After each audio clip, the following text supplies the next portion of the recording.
Breaking news today, a patriotism that kills Putin.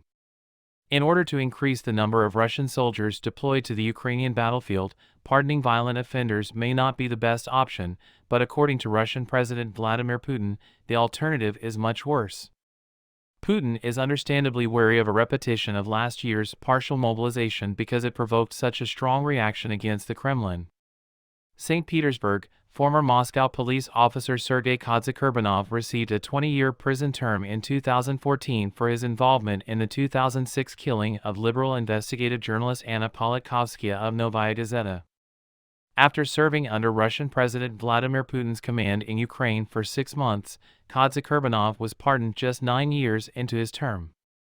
Because of this, Kodzykurbanov is now a patriot in Putin's eyes. Russia has pardoned a number of violent criminals who have joined Putin's army in Ukraine, and Kodzykurbanov is far from alone among them. Yevgeny Prigozhin, who tragically died in an airplane explosion 2 months after an unsuccessful uprising led by his Wagner Group mercenaries in June, is credited with inspiring this practice. Even though he met a shameful end, Prigozhin was an important ally of Putin for a long time. Along with deploying his Wagner fighters in African countries to acquire resources like uranium and gold, often in return for protecting the lives and interests of local leaders, his resume included operating a troll farm to generate Russian propaganda stories. Some of the bloodiest battles of the Ukrainian war, like the months-long fight for Bakhmut, also required Wagner soldiers. A convicted felon, Prigozhin served 9 years for assault and robbery in the 1980s before tying his fortunes to Putin. It is not surprising that the Russian Defense Ministry has followed his lead and hired convicted felons for the Wagner Group. We know that over 5,000 criminals were pardoned last March after finishing their contracts to fight for Wagner, but the official number of convict soldiers is unknown. The fight for Bakhmut reportedly involved around 40,000 prisoners. According to Prigozhin, despite being pardoned, these fighters still serve in the military. However, according to unofficial sources, at least 20 of them have returned home from the front. Their atrocities have been numerous and heinous. 2 of the fighters who received pardons committed horrific acts. One crushed his girlfriend's body with a meat grinder while the other stabbed his ex-wife 10 times in the stomach.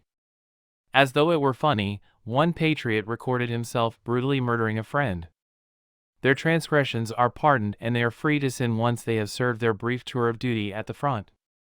Upon their return, some of these individuals allegedly committed new acts of violence, such as rape and murder. The Kremlin's attempt to glorify criminals has not even won over Putin's most ardent supporters.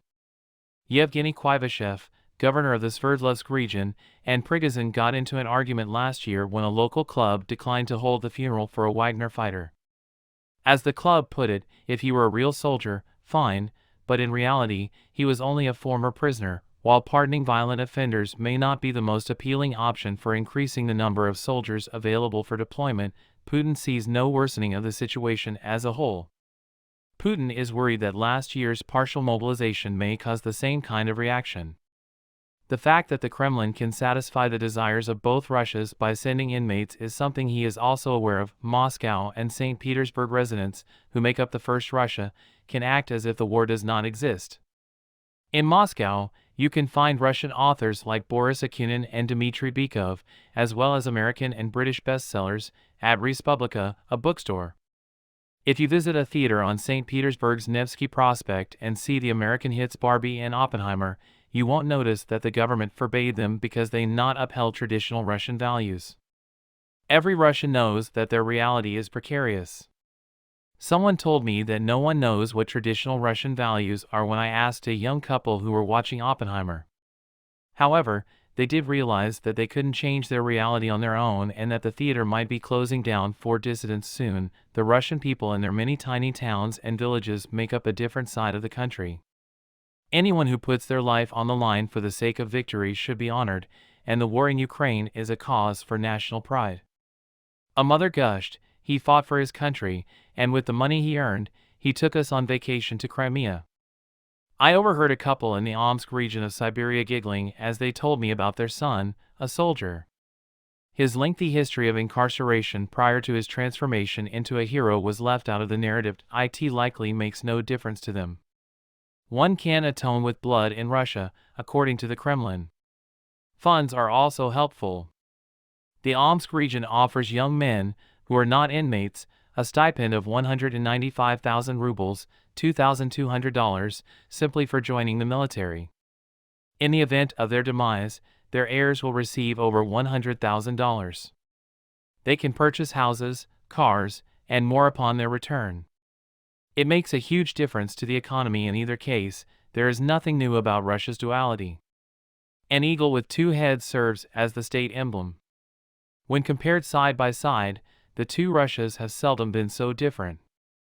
The cities of Moscow and St. Petersburg lament their global isolation, while the provinces enthusiastically embrace Putin's call for hatred of anything that is not Russian.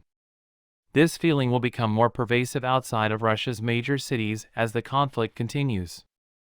Our great nation will be protected from those who would diminish it, the provinces insist, even if the rest of the world is against us.